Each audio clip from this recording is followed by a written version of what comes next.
KFC chicken ఇంట్లోనే క్రిస్పీగా క్రంచీగా చాలా ఈజీగా సులువుగా ఎలా చేసుకోవాలో చూద్దాం. ఇది చిన్నపిల్లలు చాలా ఇష్టంగా తింటారు. చికెన్ అంటే ఇష్టం లేని వాళ్ళు ఎవరు ఉండరు.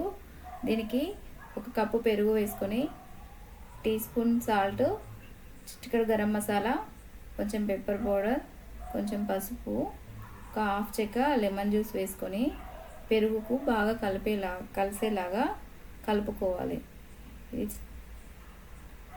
ఇది జ్యూసీగా అయ్యే వరకు కలుపుకొని 1 లీటర్ వాటర్ పోసుకొని కలిపి పక్కన పెట్టుకోవాలి. దీనిలో లెగ్ పీస్లు మునిగేలాగా వాటర్ వేసుకొని కలిపి పక్కన పెట్టుకోవాలి. ఈ లెగ్ పీస్లకి ఒక 4-5 ప్లేస్లలో ఘాట్లు పెట్టుకొని లోపల వరకు కేఎఫ్సి కారం, ఉప్పు, కేఎఫ్సి పిండి అన్నీ లోపలికి వెళ్ళే వరకు ఘాట్లు పెట్టుకొని పక్కన పెట్టుకోవాలి. ఇలా 4 పీస్లకి అక్కడక్కడ ఘాట్లు పెట్టి పక్కన పెట్టుకొని ఈ చేసుకున్న మజ్జిగలో లోపల వరకు మునిగేలాగా వేసి పెట్టుకోవాలి. ఈ కేఎఫ్సి చికెన్కి స్కిన్తో తీసుకుంటేనే బాగుంటుంది. స్కిన్లెస్ తీసుకుంటే పీస్ విడిపోతుంది ఆయిల్లో డీప్ ఫ్రై అయినప్పుడు. ఇలా 2 గంటలు మజ్జిగలో నానబెట్టి పెట్టుకున్న ముక్కలని ఒక బౌల్లో తీసుకొని దీనికి సరిపడినంత సాల్ట్, కారం, అల్లం వెల్లుల్లి పేస్ట్ వేసుకొని ముక్కలకు పట్టేలాగా కలుపుకోవాలి. కొంచెం మిరియాల పొడి కూడా వేసుకుంటే లోపల పచ్చిగా కాకుండా కొంచెం స్పైసీగా వస్తుంది. ఇవి కలిపి 1 గంట సేపు పక్కన పెట్టుకోవాలి.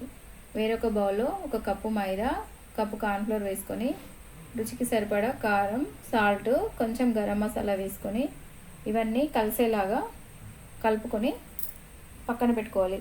కారం, ఉప్పు మైదాతో మంచిగా కలిసిపోతేనే పీస్కి అంతా ఒకేలాగా పట్టుకుంటుంది. లేకపోతే అక్కడక్కడ కొంచెం ఉప్పుగా వస్తుంది. అంతా కరెక్ట్గా కలిసేలా కలుపుకోవాలి.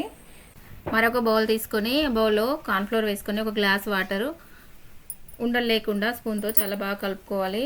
సేమ్ పల్చటి మజ్జిగలా కలుపుకొని పక్కన పెట్టుకోవాలి. లెగ్ పీస్లను తీసుకొని మైదా ఫ్లోర్ కలుపుకున్న దానిలో పెట్టి పొరలు వచ్చేలాగా లోపలి వరకు మసాలా పిండి వెళ్ళేలాగా ఒత్తుకొని కలుపుకోవాలి. దీన్ని ఒకసారి కార్న్ఫ్లోర్ వాటర్లో డిప్ చేసుకొని వాటర్ అంతా పట్టేలాగా డిప్ చేసుకొని మళ్ళీ ఒకసారి ఇదే పిండిలో ఫస్ట్ లాగా మంచిగా పిండి పట్టేలాగా ఒత్తుకొని ఈ 4 ముక్కలని కూడా ఇలాగే పొరలు వచ్చేలాగా కేఎఫ్సి స్ట్రక్చర్ వచ్చేలాగా కలుపుకొని పక్కన పెట్టుకోవాలి. వీటిని ఆయిల్ బాగా వేడయ్యాక కాగే ఆయిల్లో ఈ ముక్కలను వేసి 5 మినిట్స్ మీడియం ఫ్లేమ్లో పెట్టుకొని డీప్ ఫ్రై చేసుకోవాలి. 5 మినిట్స్ తర్వాత లో ఫ్లేమ్ పెట్టుకొని వీటిని గోల్డెన్ బ్రౌన్ కలర్ వచ్చేటట్టు అటు ఇటు తిప్పుకుంటూ కాల్చుకోవాలి. ఈ లెగ్ పీస్లు సిమ్లో పెట్టుకొని కాల్చుకుంటేనే లోపల వరకు ఉడికి మీద గోల్డెన్ బ్రౌన్ వచ్చేలాగా కాలుతుంది. కొంచెం హై ఫ్లేమ్లో పెట్టుకుంటే మాడిపోయి కలర్ చేంజ్ అవుతుంది, టేస్ట్ కూడా చేంజ్ అవుతుంది. ఇలా గోల్డెన్ బ్రౌన్ వచ్చేలాగా కాల్చుకొని వీటిని ఒక ప్లేట్లో టిష్యూ వేసుకొని తీసుకొని పెట్టుకుంటే దీనికి కొంచెం ఏమన్నా ఆయిల్ ఉంటే టిష్యూ పీల్చేసుకుంటుంది. నెక్స్ట్ వీడియోలో సేమ్ ఇదే విధంగా లాలీపాప్స్ చేసుకుందాం.